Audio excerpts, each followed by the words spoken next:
Oh, hello, and welcome to tonight's episode of Hear Me Out, where the most opinionated people in Charmed Person's history get together to discuss various hot takes that you can decide to agree, disagree, or need more convincing on. I'm your host, Angie, and with me today I have the ever glorious Meg Flood, the delightfully debaucherous James Kemp, and the always dastardly Matt Schwartzwalder. Before we begin, though, I would like to make a few announcements as we do at the top of every stream. If you are just tuning into Charmed Persons, we are not always this opinionated. We do sometimes play little games and have little funs, but this is a very serious stream for very serious people. If you don't want to see the seriousness, you can. Well, I guess I shouldn't say that because then I'll send them to streams in which they're going to like break their hearts and cry and like throw up and stuff. But we do other things, namely Dungeons and Dragons. So if you like to catch up on our campaigns, the next one is Thursday, where we are continuing the Curse of Strahd campaign that is DM'd by Matt. Followed by next Sunday, which is our big persistent campaign, The Concerned Citizens. So tune into that on Sunday. And um, the following, oh, I had my calendar up even because I was so prepared. Um, yeah, next week we have a little bit of a light week, just our Sunday stream, and then tune into Monster Hearts next Thursday. So keep up on our socials at Charmed Persons on most non-corrupt or corrupt, but how do you know get by in this capitalist world social medias. I think that's it for announcements. So without further ado, please join me in welcoming our three presenters. Thank you, presenters, for being here. Very happy to have you. The way that Hear Me Out will work is that these presenters are going to be presenting their hot takes, but we will need you, the audience, to decide whether you agree, disagree, or need more convincing on these hot takes. I will be taking a tally. Don't ask me how the scoring system works. Nobody needs to know that except for me. But in the Charmed chat, if you are in our Charmed family vibe on Discord, we will need you to participate. So I will be asking at the beginning and the end of every presentation whether you agree, disagree, or need more convincing. It is your job to also be opinionated here with us tonight.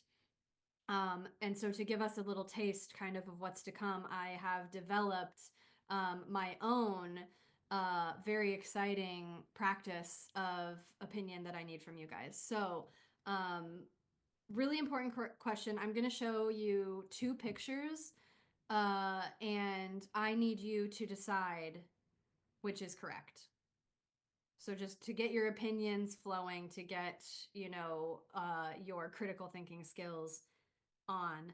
Um, the next slide, I'm going to show you these two pictures. Which is correct? Is it Uh, the Chicago style deep dish pizza or the ever delightful greasy little slice of New York style pizza?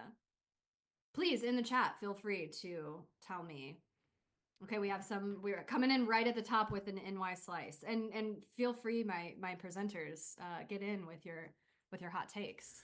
uh, I gotta go NY Slice. It's kind of the original pizza. The deep dish is doing its own thing, you know? I think that you do hold a school of thought, Matt, that is very similar to a lot of what our chat is coming up with. Um, we do have Eric in the chat saying that they are different things, to which I say both have pizza at the end, so fight me. Wow. Deep dish pizza, New York pizza. You know what I mean? It's pizza. Yeah, that's Chicago true. thin crust is the right answer. Okay, so we have a secret third thing. This The right warrants a whole answer. discussion. Eric, yeah, I think probably that could be our fourth episode for sure. I would say that whichever has the longest strand of cheese is the correct one. Ooh, James is coming in with a technique critique, as I like to call it, the cheese pull. Very popular choice. I like that, James. Thank you. Like a Ninja Um, Turtles cheese bowl. Hell Yeah.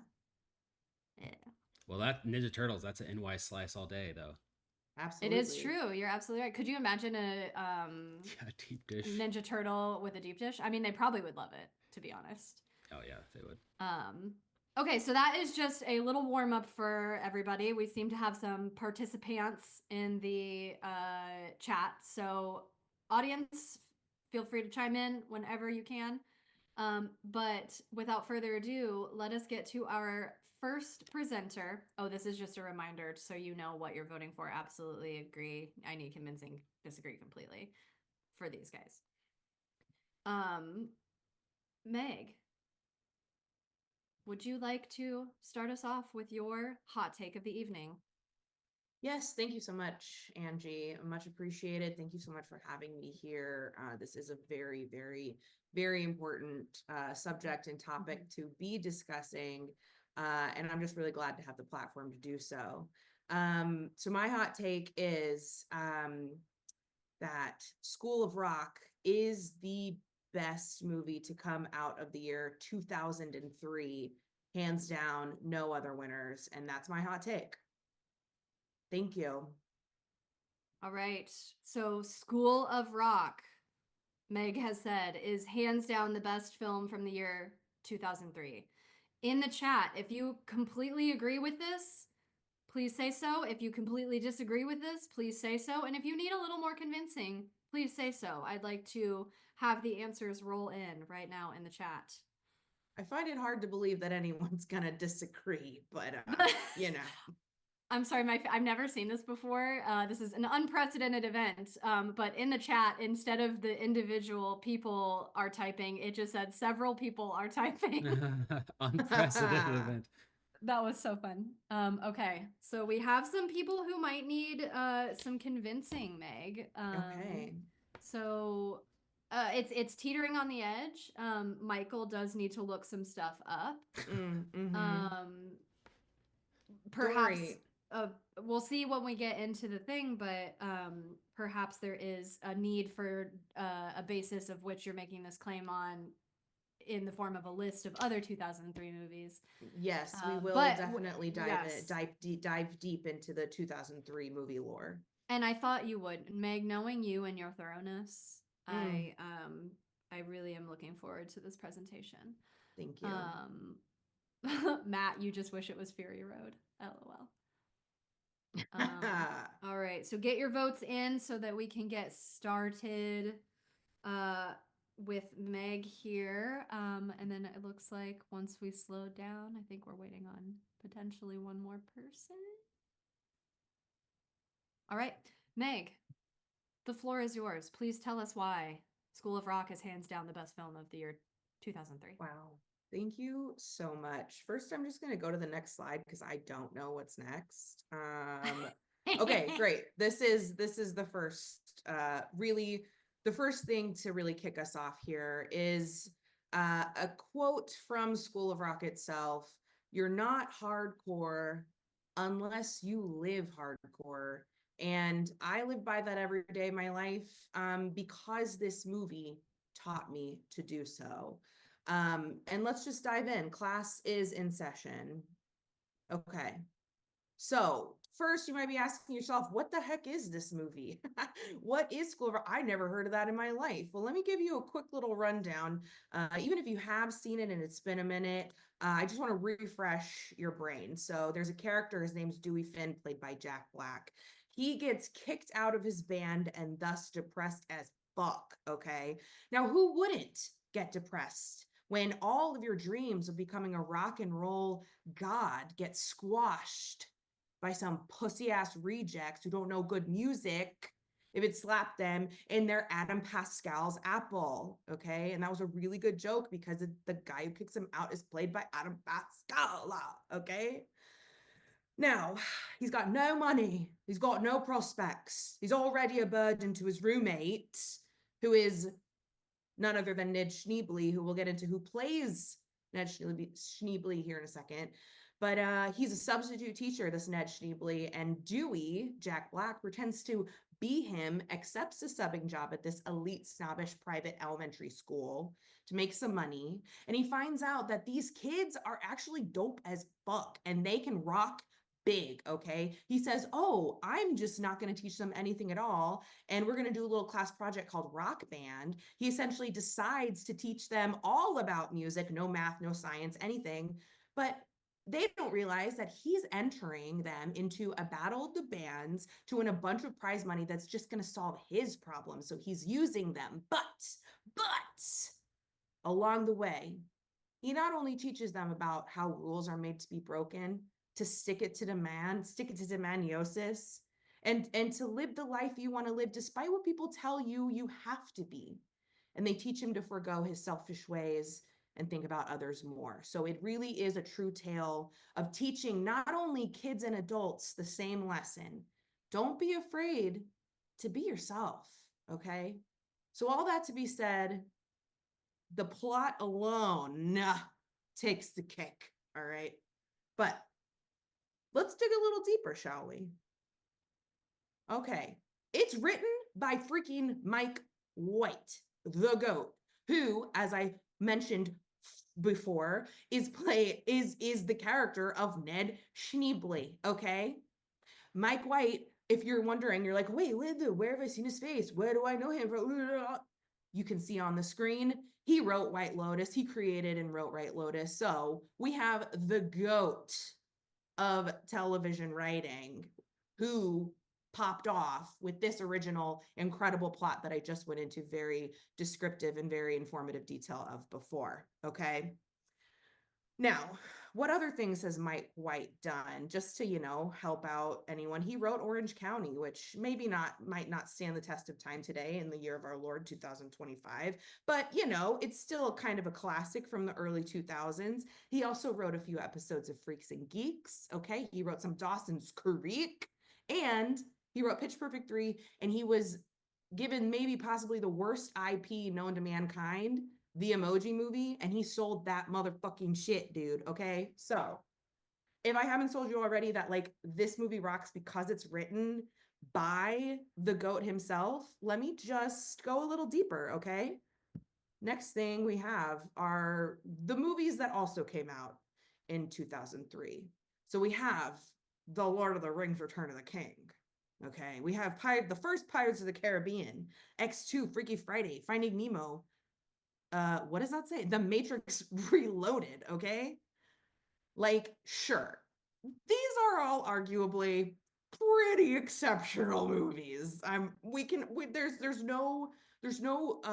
It's very cut and dry, but School of Rock has one thing that these movies don't have, okay? It might have been 35 for the domestic box office that year, even behind Spy Kids 3D, even behind Freddy vs. Jason, but that's neither here nor there, okay?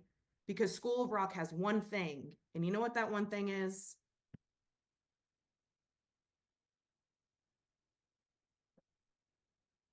I'll wait. I'll wait for any objections. I think not, because who could outbeat this woman and her slutty little glasses? I think no one. Moving on. Another reason why this movie rocks above all the other ones from 2003 is that it has like a TV show and a Tony-nominated musical written and adapted from the original movie, okay? Like, does Frodo have a Tony? I don't think so. All he has is a missing finger and a one-way ticket to the afterlife with old man Bilbo, okay? I'm bored, sorry. Oh my God, I'm falling asleep. Okay, what else do we have? Love in real life? What do you mean? Oh my God. These two kids that met on set of the movie now are married this year. They got married this year. Barbie and Tony Soprano are married, and that really, I mean, can you even, there's no beating true love, am I right? And last but not least, it was, oh, okay, here's a quote leading into my next thing. So Jack Black, Dewey Finn, has a quote that says, "When I get up there and I start doing my thing, people worship me because I'm sexy and chubby, man." He not with that scene alone, it was a game changer for fat kids everywhere. As a fat little girl myself, sitting in the movie theater with all the skinny little cute little okay, I saw this scene and I said, I'm chubby and I'm sexy at 10 years old. But it changed the game for how I look at, like, not okay, we're moving aside from the comedy and just truly, I took that message with me. I hold it deep into my bones when society tells me that all the other fat people that we are not beautiful. School of Rock did that. We own that shit. And here's the clip to remind you of how impactful this scene was. Because I'm fat? Tamika, hey, you've got something everybody wants. You've got talent, girl. You have an incredible singing voice, and I'm not just saying that. You heard of Aretha Franklin, right? Okay, she's a big lady, but when she starts singing, she blows people's minds. Everybody wants to party with Aretha! And, you know who else has a weight issue? Who? Me. But once I get up on stage, start doing my thing, people worship me because I'm sexy and chubby, man. Why aren't you on a diet? Because I like to eat. Is that such a crime? Is that such a crime? And you know what? I'll leave you with that, okay? I'm hot. I got really passionate with that one, but I really feel very strongly about this, okay? And you know what? You can fight me if you disagree, as it says right there. But thank you. I love you all so much. Even if I don't know some of you in real life that are watching this, but I really love you. And Hags, Lilas, all the things you write in the yearbook at the end of the school year. That's it for me. Mudflood out. Amazing. Wow. Thank you so much, Meg. That was some really powerful stuff going on. Truly transformational movie for the youth of America. Um, does anybody in the chat and also our other presenters have any questions about what they heard here today that they'd like a little more clarification on from our presenter, Meg? At one point, Meg, you mentioned the Emoji Movie, and you said that Mike White, the writer, really got through it. Now, I would like you to expand on that and what that means, because in my opinion, I don't think he did get through it. Well, that's a great question. Thank you, Matthew. Now,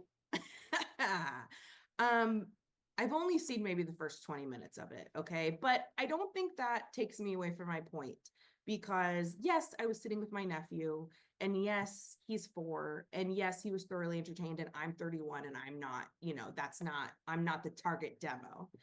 But even though I only saw 20 minutes of it before my nephew wanted to go have some Nutella from the pantry, I was wrapped in. I said, "Oh, this is an interesting concept. Just the plot alone, okay? Maybe it's very much like The Studio from that came out a couple weeks ago, where they're given the Kool-Aid, and what's his bucket writes actually a pretty he does what he can with that IP, but I was engaged just right in the first 20 minutes. I would have watched the whole thing, and I think that alone sells it. So maybe I don't know the ending of the movie, but I sure know the beginning, and maybe that's the most important part. Right. Thank you. You're welcome. You're so welcome.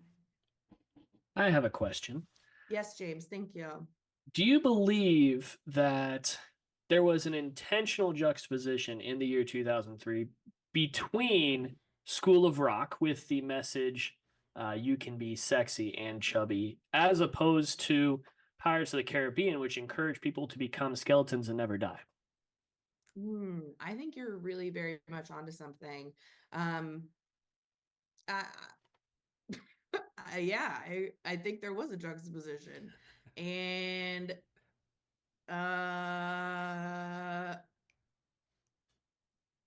that's that.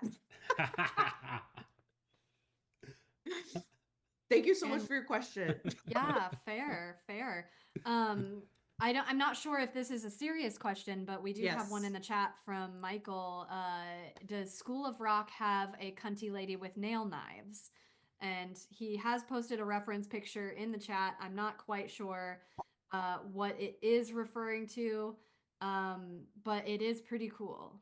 Yeah, that does look really cool, Michael. Michael, thank you so much for your question. I don't think that there's anyone with cunty nail knives, but I did say slutty little glasses, and I think that takes the cake in my IMO. But something that I also left out from the presentation from the deck slides is Miranda Cosgrove, and she might as well have just slashed people with her quippy one-liners in Drake and Josh, and she didn't even need the knives. You know what I mean? She didn't even need those knife fingers coming out of her with how she navigated those two boys. Amazing. And that's fair. And I think that that covers pretty much everything we need to know about this argument. So, right now in the chat, if you have not, go ahead and let me know if, after hearing Meg's presentation, do you now completely agree, totally disagree, or still need more convincing on whether or not School of Rock is the best movie of 2003? Final answers now. What the hell? Oh my God. Yeah, I don't look at the chat during the. I mean, I do now, but Well, but our, also remember it's movement. It's not. It's movement. wow, this is awful. And even one of our presenters was so quick to that fucking keyboard. Wow. Well, Okay. if anyone is ready to fight Meg in the CVS parking lot, there will be bare knuckle boxing later. Absolutely. Absolutely. All right. All right. Well, thank you so much for letting me share my piece, share my Absolutely. story. There was a lot of, personal stuff I added in there, and for a lot of you guys to disagree just means you're never to be trusted. So, okay. And you know what? That's fair in this day and age. Yeah. That is fair. And Yeah. I think people will not take that lightly. And I think that I know you don't trust them, but I am going to trust that they trust themselves. Great. Thank you so much. All right. So thank you so much, Meg. We are going to move on to our second presenter of the evening. James, if you would be so kind as to move us as much as Meg did with your presentation. I would be so kind. Friends, Romans, countrymen. Oh, we skipped something. Sports. What is it? Does anybody really know? Who cares? Is this thing working? Is yours not? Oh, it's deciding not to work. There we go. All right. Nobody cares, but also everybody cares. Whether you are the hardcore lifer who watches every highlight no matter what, follows every sport, the casual fan who only likes the cool stuff every now and again, the person who claims to be an esports person but really just spends thousands of hours customizing their car on Rocket League, the person who likes to go play pool in the bar on the weekend, or if you are a real aficionado of the niche stuff and enjoy things like chess boxing, chances are you like sports. Unless you don't, which is totally cool. No one's going to force you to like sports. No big deal. No judgment here. But even if you don't like sports, and especially if you do, chances are you like competition, especially competition over what gets your eyeballs on it. Now, we're getting some input from the puppy here. Now, it's not enough for you to know who is the best at each sport to get your eyeballs. You need to know what is the best. Now, James, I'm going to just stop you really quickly before we go further on. Is your hot take that even if you don't like sports, you like sports? It is not.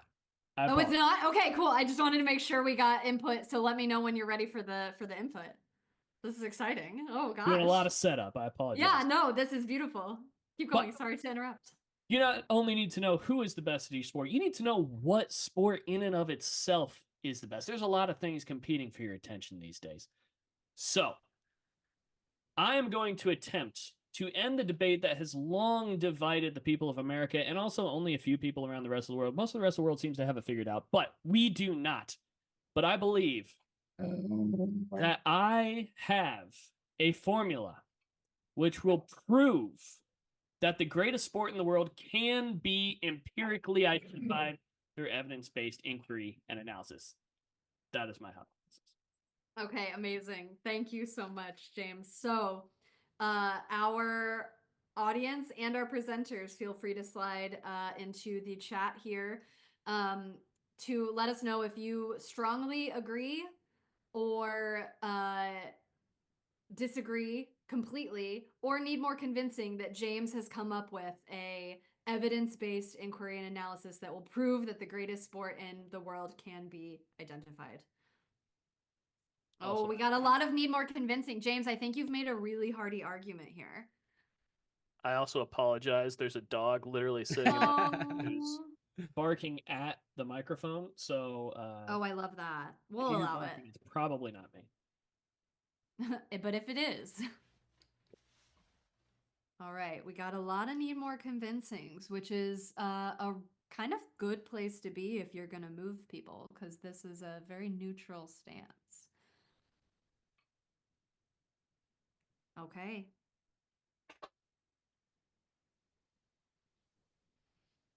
Oh, and we do have some disagrees coming in. So this is, ooh, I'm very excited. This feels like a very high stakes take in this world and country of sports. So James, if you would like to continue, let us know your argument.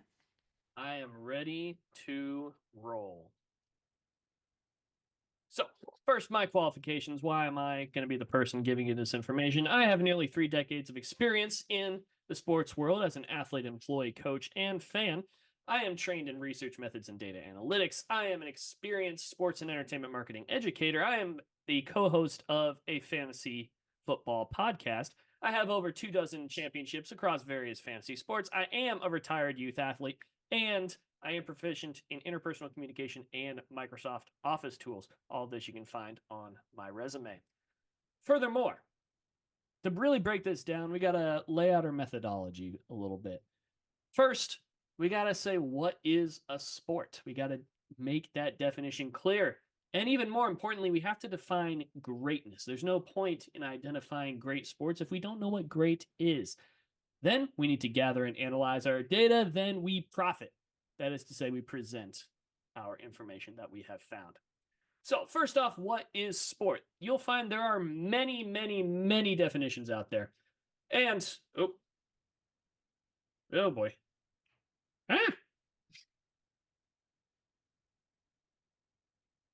Our transitions are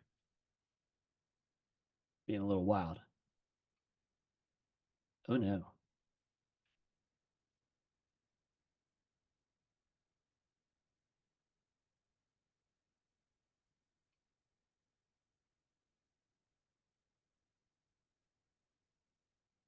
Okay, so we have several definitions I would like to look at and see which one works the best for us. First, to amuse oneself or frolic. I don't think frolicking really works for us, so that's going to be a no.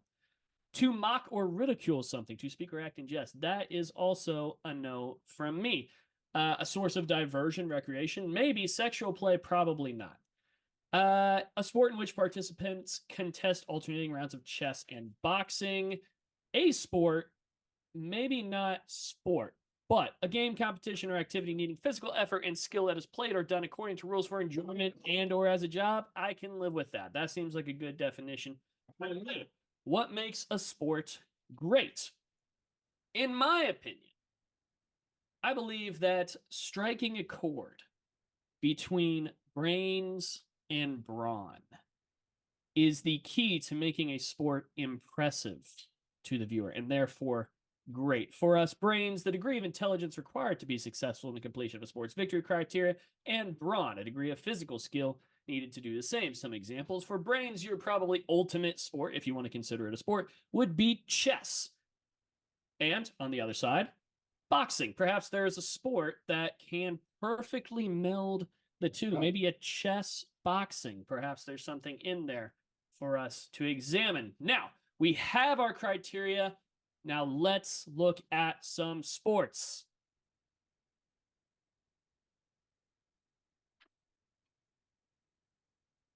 And there's some sports. All right. My friends, there's a problem when trying to break down sports. This is about a quarter of the sports listed on the Wikipedia page for sports. There's over 1,000 on this page you're looking at right now. And there are thousands and thousands more. So we had to make a few cuts. Not that any of these aren't sports. If your sport falls under one of these categories, I apologize. But we will not be looking at ancient or dead sports, animal sports, artistic sports, athletics, blood sports, combat sports, esports, judge sports, sports entertainment, vehicle sports, weapon sports, or sports that are too similar or derivative to another sport to be discerned as a unique sport. Most things in these categories either did not meet the popularity needs of us, and we generally don't want to condone animal cruelty. So, with that,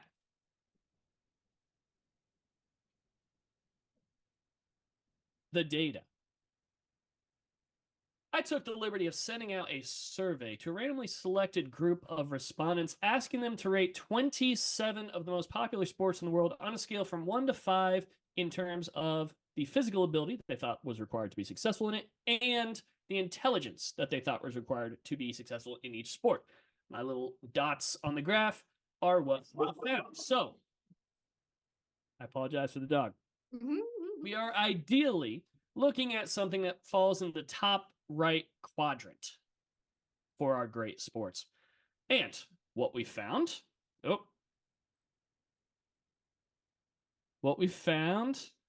geez. The transitions. This is fun though.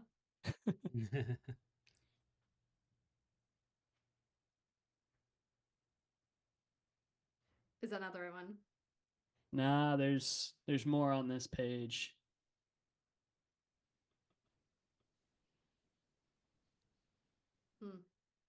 Angie, are you clicking or am I? I'm not clicking. Okay, so it's just Yeah. me not working.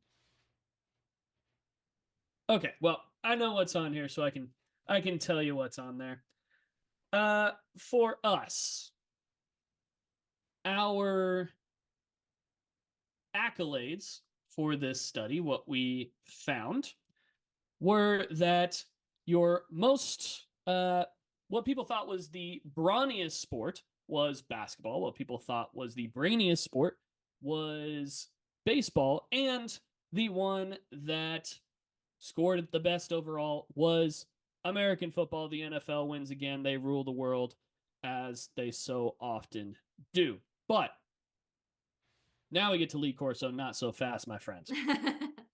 There is an issue with this, and that is our definition of greatness. Is brain and bronze really all that we need to define a great sport? Is there more to it? And upon further review, I found yes. We need more data. Clearly, brains and bronze are important, but so are aspects such as fun and popularity. Is it fun to play? If not, it's going to die. Is it popular? If not, it's going to die. So I sent out the survey again and got more data. And as you can see, there were a few on this one that stood out. For us, in this study, the most fun sport was actually dodgeball. That was the one that people liked the best. The most watched, as you can expect, was football. The least fun and least watched was hurling. But top overall was, again, American football. The NFL rules the world. They control all aspects of our daily lives. The NFL is the true Illuminati. But wait a second. Who are you? Is a question I asked to my respondents. Who are you? And how does who you are impact the validity of my data? So I asked, does my data suck? It might, but I might change your mind. To help identify bad data, I included a secret litmus test for my respondents. And those were 3 sports. They were field hockey, lacrosse, and hurling. You may recall how hurling did in the last set. These are 3 sports that are very similar on the field in which they are played, but performed extremely differently in our polls. And hurling, out of those 3, performed significantly worse than the others. If you don't know what hurling is, I'm going to tell you what it is. Hurling is the national sport of Ireland and isn't played much outside of it. There's a small presence here in the US, but outside of that, not many people really know what hurling is. And as I found that my respondents were predominantly American, it's likely that their lack of knowing what hurling was led them to rate it more poorly. Friends, what is this? This is ethnocentrism. Has ethnocentrism corrupted my data and made it unusable? Maybe. Let's continue. So what do we do now? We've looked at the data. There's more data out there. We can look at more commonly known popularity metrics, the most watched sporting events, single day attendance, things like that.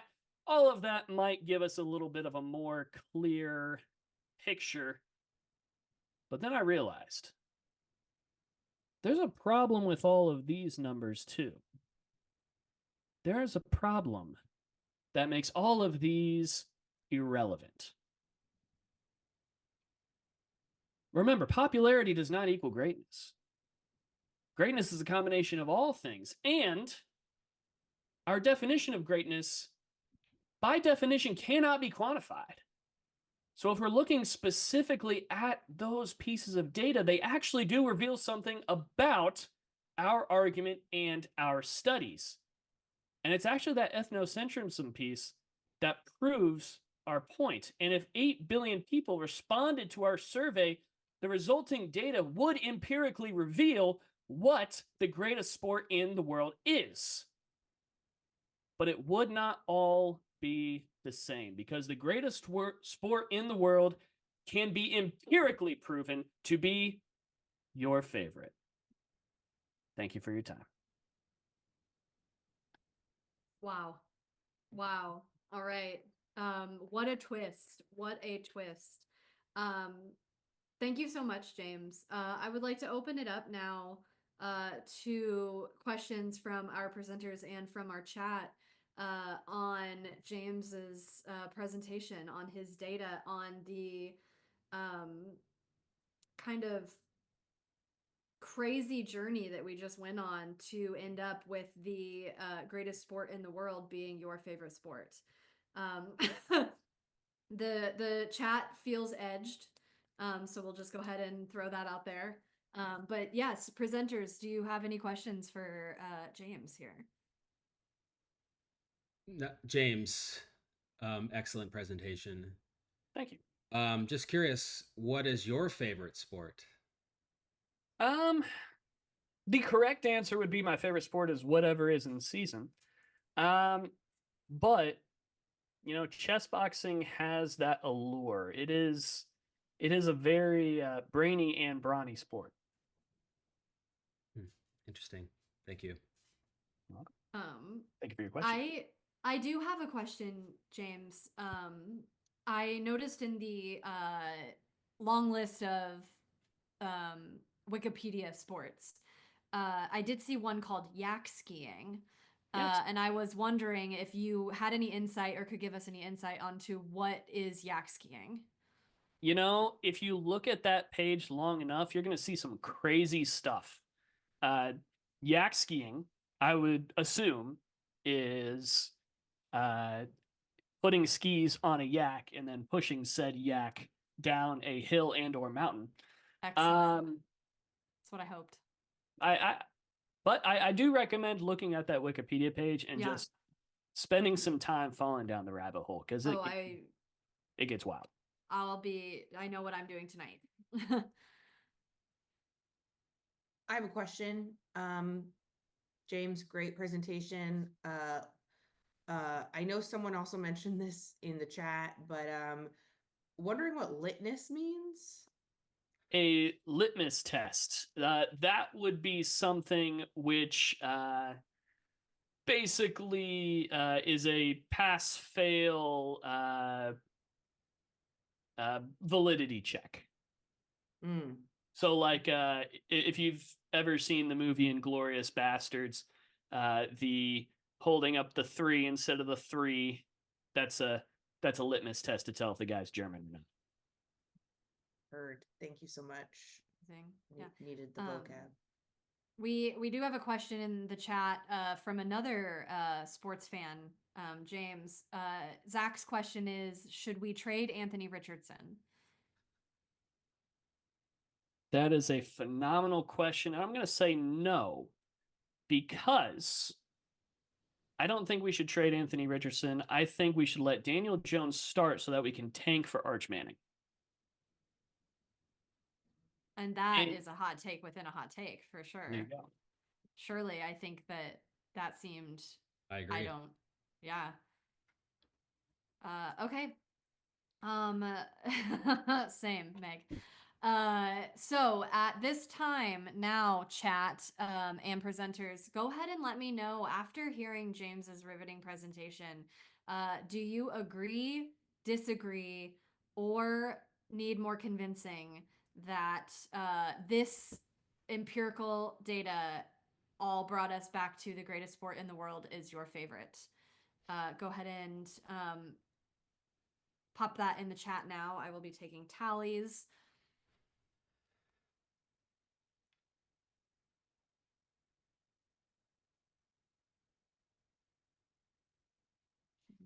All right.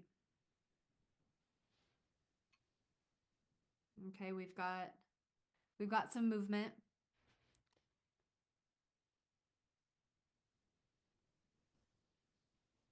They're trickling in here, trickling in.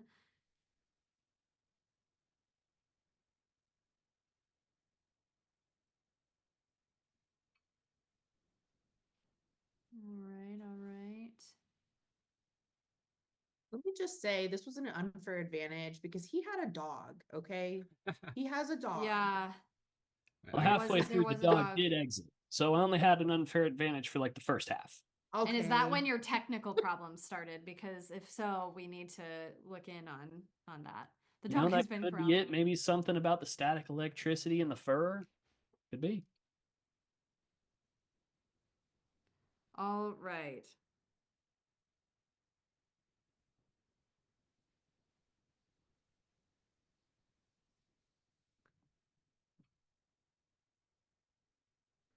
All right. Okay, so the tallies have been tallied, and that brings us to our final presenter of the evening, Matt. We would love to hear what you have brought for us on tonight's episode of Hear Me Out. Thank you, Angie. And thank you to the wonderful 2 presenters that went before me. Your presentations were incredible. Thank you. It is my honor to be here on Hear Me Out, episode 3. And I have a very important topic to talk about. Soup. We all know it. We all love it. We eat it when we're sick.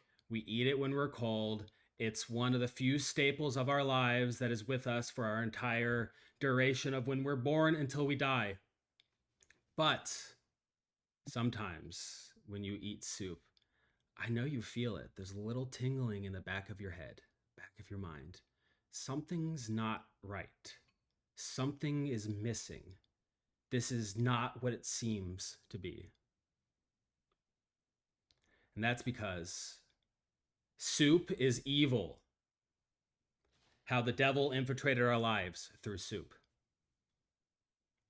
Amazing. Amazing. Okay, strong statement from Matt right at the top. Soup is evil. If you completely agree, if you disagree, or if you need more convincing, pop that in the chat now. Oh, and we have some strong situation going on here. I don't think I can be present the rest of this time period. Oh, I have to okay. leave. All right. And you know what? Like they said in my college speech class, if you miss someone's speech, you do automatically go down a letter grade. So, Well, I'm gonna lose anyways. Wow. there are no losers. There's only one winner. Well, I know this is a divisive topic. A lot of people are very passionate, and I appreciate all opinions. Ooh, I would love to know if a chowder is a soup, because we do have someone who said that they did have a chowder yesterday. Interesting. All right, chowder is apparently a soup, said one person. All right, Matt, go ahead and let us know why soup is evil. All right, I will. What is soup? It's liquid food, usually made by boiling meat and vegetables. I think we can all agree with that, right? We can agree with that. That's not to be debated. Comfort food? Comfort for whom? You can't even tell what's inside of most soups. It's buried, hidden underneath the broth. How can you be comforted by something you can't see? Evil does not always arrive with fire and brimstone. Sometimes it arrives gently, flavored with false security. Communal? Communal doesn't necessarily mean good, it just means shared. Poison can still be ladled with love. Now, of course, there are some good involved with soup. Soup kitchens are kind, but the world that necessitates them is not. Morality.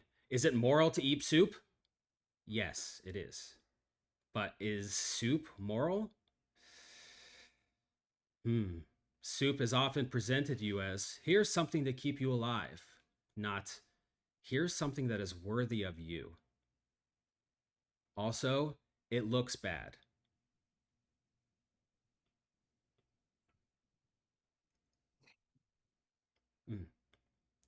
Biblical origins. Now, I probably don't need to read these Bible verses to you all. You probably know it by heart, but I will enlighten you a little.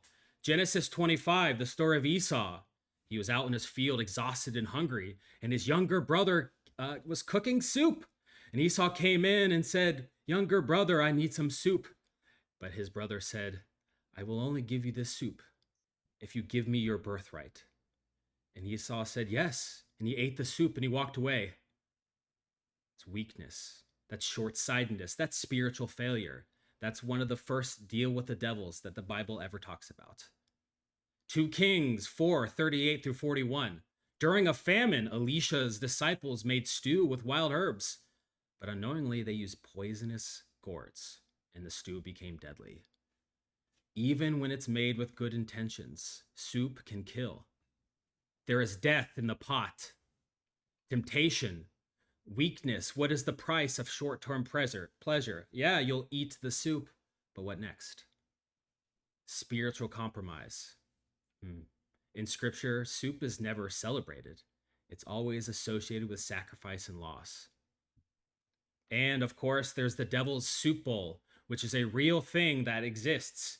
And I can't remember what it is, but that's a good thing. You cannot let soup infiltrate your mind. Now, some of you are probably thinking, I don't believe in God or the devil. Why would this matter to me? And I would say, fair enough. That's fine. But if you don't believe in God, then, of course, by default, you then believe in witches and warlocks. What do you think is in that cauldron the witch is stirring? I'll give you a hint. It's not a salad. It's a vessel for transformation. A witch doesn't bake. A witch doesn't grill. A witch doesn't saute. They stew. The cauldron is a sacred evil that has been associated with folklore, magic, the occult for generations. It's mystery, ritual, dark transformation. And of course, there's urban legends in every culture. A Hungarian tale tells of a poor man who accepts soup from a stranger. The soup gives him strength and health, but each bowl takes a year from his life. Soup that tastes good costs you everything. Think about that. The illusion of comfort. Soup feels healing. Yeah, when do you eat soup? On a cold day for warmth? It might seem like a good idea, but what's the first thing that happens when you take a sip? You relax. You lower your attention. You become passive. Warmth can sedate. Sedation can control. Evil is in charge. Sometimes you eat soup when you're sick. Might make you feel better in the moment, but you know what it isn't doing? Solving your sickness. Chicken noodle soup for the soul? More like chicken noodle soup instead of your soul. The false promise of being fulfilled. Oh, you have one bowl of soup hoping you will not be hungry anymore? Tough break. Oh, you just ate 4 bowls of soup because you were really hungry. Whoops, now you're bloated and miserable. Soup doesn't solve hunger. It just hugs you while you starve. It's the edible version of thoughts and prayers.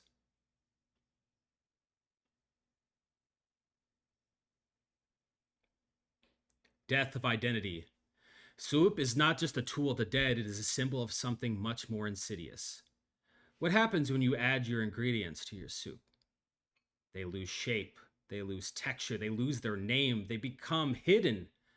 Oh, you're a piece of carrot that you think is really healthy and delicious? Not anymore.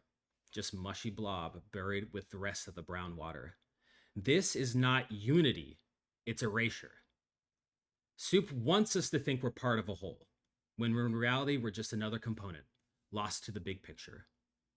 Soup tells you, lose yourself, blend in, be absorbed. You're nothing now. Soup feeds, but it never frees.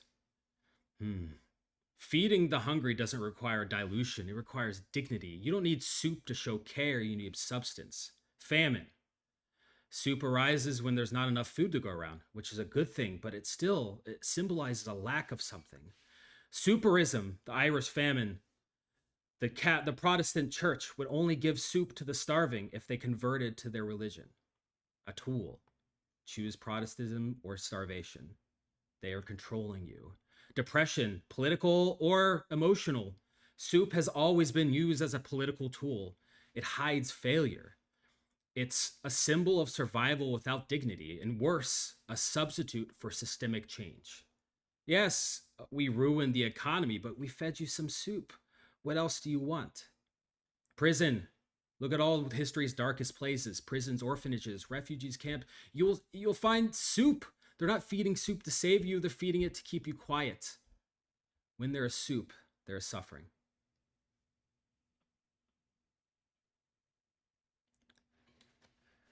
Tyranny in a bowl. Oppression doesn't always shout, sometimes it ladles. Every tyrant knows, if you stir the pot, you control the people. Evil just doesn't come from cruelty. It comes from systemic dependence, manipulation, and false charity. From being just full enough to keep working. From being just warm enough to stop thinking. It doesn't chain you. It nourishes you into submission. And we thank it for feeding us. And when they say eat the rich, you better believe it doesn't taste like soup.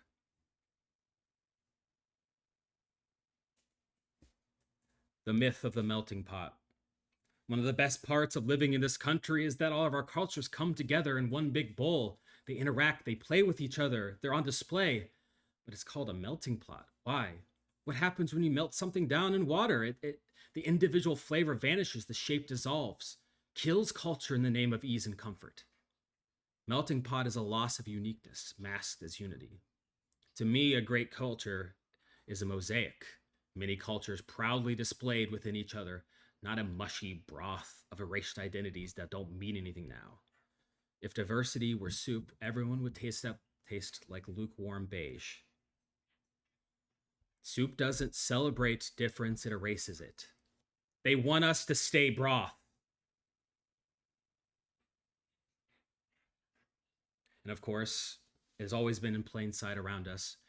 Stone soup, the tale, everyone loves it growing up. They gave them scraps so they could eat, but to me, it is not a parable of generosity. It is the original Ponzi scheme. They all had food but hoarded it.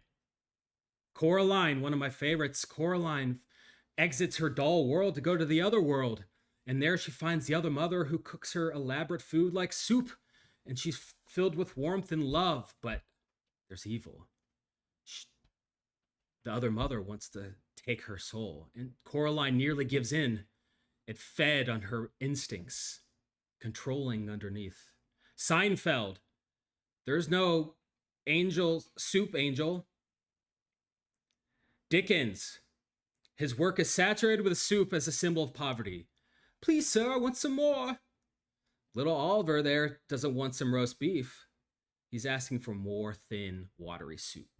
Rule, social control. And The Exorcist, poor Reagan has, you guessed it, the devil inside of her. And when that devil pukes bile, guess what they used as a symbol for that bile? Split pea soup. And of course, the final truth, finally. Soup. There is no texture, structure, or bite. It's just slurping. Soup's like the friend that says, let me know if you need anything, but never shows up. It's not nourishment, it's regression. It's food for people who can't fight, can't choose, but we're better than that. We're rising up. Soup can be good. We are going to take it back. Soup right now is evil, not because it is evil, it's because it lets bad systems look merciful. So the next time you have a choice, I think it's an easy one to make. Soup or salad. Thank you. Wow. Wow, Matt. Okay, well, that was a lot for us to think about. I will open it up to the presenters and our chat. Do we have any questions that we need a little more clarity on from Matt about this presentation? There's a lot of aggression coming in the chat right now. I can't imagine why. We do have one question coming from the chat. Zach asks, "Is cereal a soup?" Excellent question. Perhaps cereal is, definitionally a soup, but to me, cereal is living its own life. Cereal is not the tool that normal soup is. It is milk. It is new life. So no, I would say no. Okay. But wait, following up to that answer that you provided. Yes. Is chicken broth not spurned as new life because it is chicken? Yes, that is a great question, and I definitely have an answer for that. But first, I want to say, yes, chicken broth is, representative of new life, but where's that life going? To soup? Interesting. Fascinating. Thank you for your question. A couple of chat explosions back, we did have a question early on from Michael that said that NPR recently reported on a place in Bangkok that has been making a continuous pot of soup for over 45 years. By taking this stance, Matt, are you saying that this cultural touchstone of Thailand is considered evil? And if so, why do you hate the people of Thailand? Thank you for your question. I do not hate the people of Thailand. They are beautiful people. I will say that I appreciate what they're doing. I mean, maintaining one vat of soup for so long is impressive, kind of disgusting, but it is impressive. And I will say that what they're doing is not evil. The people there, they are rising up. They are providing soup in a way that actually gives hope to the people, not letting it be forced down the throats of people that do not want it. All right. All right. And with that, we are going to go ahead and give everybody a chance to re-vote. If after what you have heard from Matt today, you would like to vote completely agree, completely disagree, or still need more convincing on why soup is evil, go ahead and pop that in the chat now.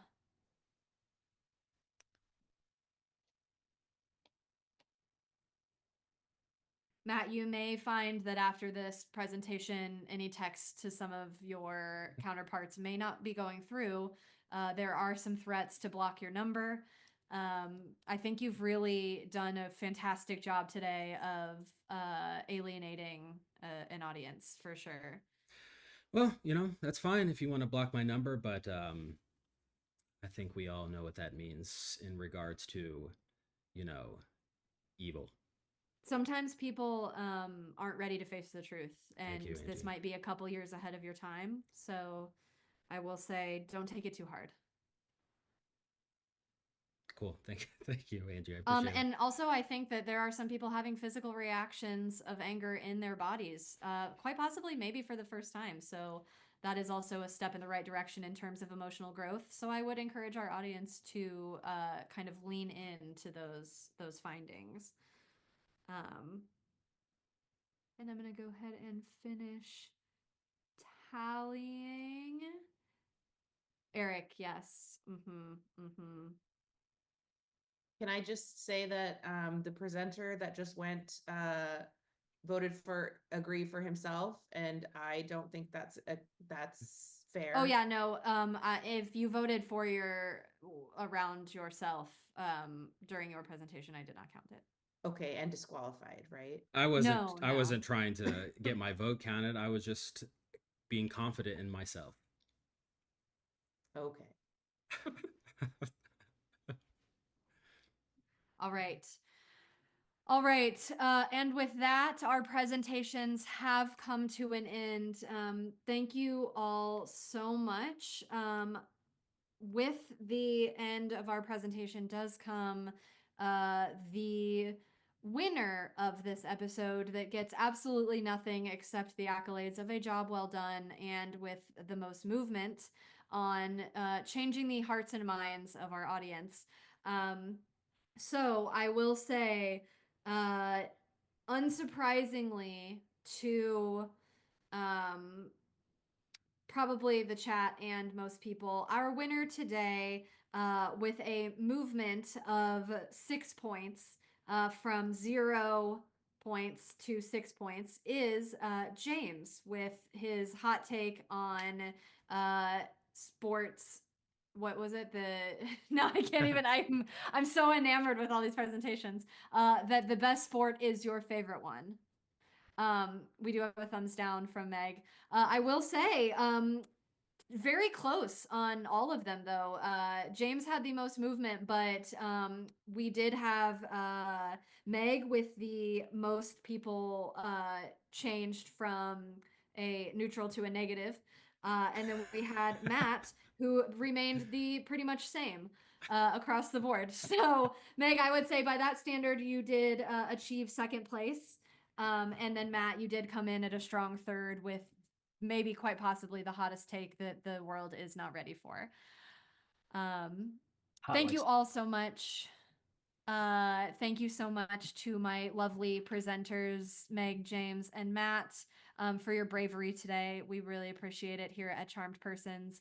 And thank you so much to everybody who joined in the chat. There will be another Hear Me Out sometime in the near future. If you like what you see, hang out with us on all forms of social media. We stream on Twitch, as you see now. And we also have all of our stuff uploaded on YouTube. Come hang out with us. We are a fun little community, as you see. And as we all know right now, community is the best thing we can do for each other. So take care of each other, love each other, keep presenting your hot takes, and we will see you all next time for Hear Me Out. Thank you so much. Bye.